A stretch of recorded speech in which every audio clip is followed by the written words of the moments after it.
Hey guys, what I'm doing today is I make my own DIY for my wedding veil. This is a cathedral length, and actually I bought this one at a 3-meter tulle.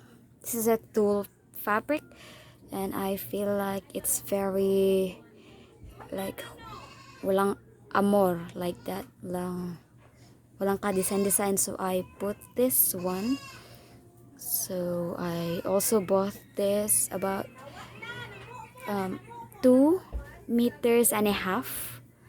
This looks good, and this cost me 119 pesos.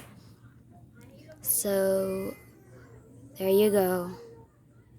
So I'm gonna make this, but I already put some I glue this one so it will stick first. And this one I used, this is what, Zanlida B6000, and it's medium viscosity clear. Correct me if I'm wrong for my pronunciation. So this is it. This is it, guys. Oh, look at this one. It's very long.